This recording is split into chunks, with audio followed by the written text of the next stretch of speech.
In September of 2008, someone posted in a thread that they found a social group on Facebook specifically pertaining to their dislike of asexuals. Based on my understanding, the person who founded it got turned down or rejected by someone who was asexual, and because of that decided to get even by starting a group by the name People Who Are Fed Up with Asexuals. So here's a quote from the thread on Avon that sums everything up. We found a Facebook group that seemed anti-A. Apparently the guy got turned down by an asexual and in anger made that group about how he's sick of asexuals. It was pretty much dead for at least a year, no admin, so we decided to take over it and turn it into a pro-ace group. Then we got started decorating. While this may seem childish and trivial, hate speech and derogatory comments made about people online has the potential to turn into harassment and violence offline.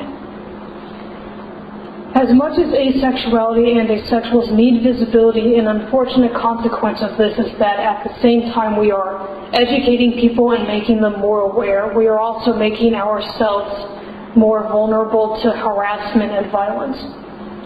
However, regardless of whether people come out as asexual or not, people will judge us. And I think it is to our advantage that we become organized. So the picture in the corner of the slide is what the Facebook page looked like before. Across the top from left to right it reads heterosexual, bisexual, and homosexual. The tip of the triangle reads asexual, and below that it reads asexual deviance. This is how it looks currently at last check. Poll: have you been patronized, laughed at, pitied, or treated differently because of your asexuality? 59.38% answered yes, 40.69% answered no. 35 people answered the poll. Unfortunately, it seems to be all too common that when people get up the courage to tell their friends and family that they are asexual, many times they will get a response implying they don't know what they're talking about. A self-identified asexual going by the username SwankIvy on YouTube made a series of videos about the 10 most common responses she has received from people when she has brought up the fact that she is asexual. Although the videos specifically relate to her experience from my time on Avon, I know a number of other people have posted about receiving the same or similar responses that SwankIvy reports she has had. So the most common response she has received: you just got over a bad relationship. Second most common: you haven't met the right guy. Third: you're really just a closeted lesbian. Fourth: were you sexually abused? 5: you're afraid of relationships. 6: you're asexual because you have never had me in bed. 7: you're too busy, too overly involved. 8: you have a hormone problem. The 9th most common response she has received has been, you can't get a man. 10th, you must hate men. And here are some of the honorable mentions she has received. So, sort of the more off-the-wall responses. You're into animals. You're just saving yourself. The purpose of life is to reproduce. You were made to think sex is evil. You're just trying to be weird. You must lead an empty life. No wonder you're so bitter. So, other responses, reactions people have received. Asexuals are an urban legend. You mean like Godzilla? As much as I meant the Godzilla response to be a throwaway response to the question, what is asexual, someone posted on Avon about getting that response. An asexual is really a transsexual. In this specific case, I believe they asked the professor out of curiosity what they knew about asexuals or asexuality to try and include it in the discussion. And that is how the professor responded. You're just a late bloomer. You have a low self-esteem. You're just not mature enough to handle relationships. On some level, I think this is forgivable because asexuality is something that is still not widely known and discussed.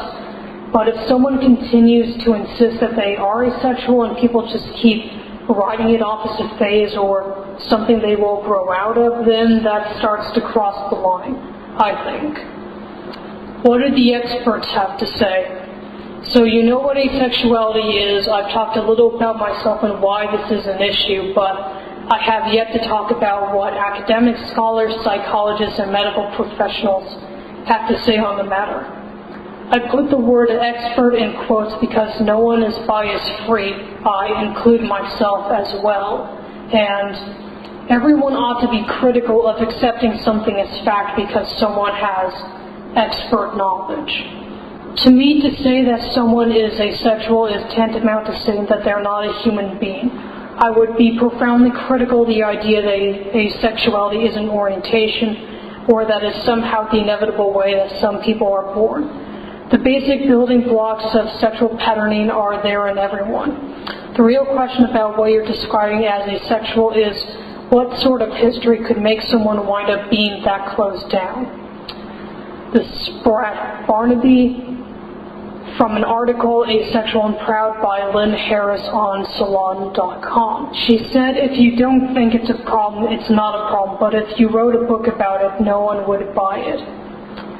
So this is David J. recounting his consultation with a doctor concerning his sexual orientation. From an article, Indifferent and Proud by Charles Lewis in the National Post. If people decide not to be sexual, that's their problem. But from my point of view as a physician, as a therapist with a long experience, I feel that these people have some personal problem that led to that because, remember, sexuality is a part of normal life.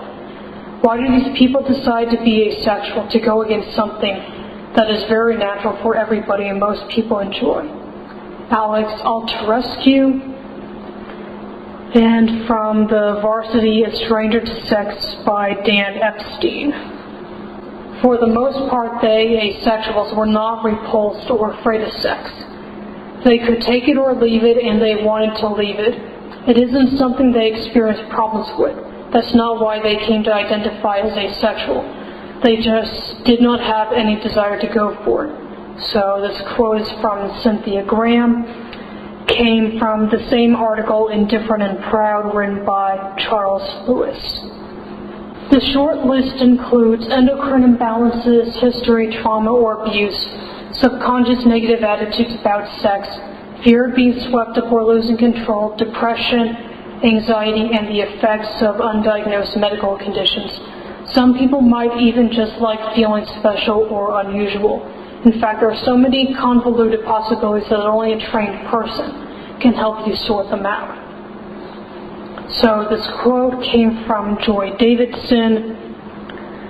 This quote came from a website, abcnews.com, after a 2020 segment was aired on asexuality. And the article was structured as a Q&A. So someone asked a question and she gave this as part of a response. Brada was working in a sexual dysfunction clinic when she noticed a common occurrence: women and men who had no interest in sex.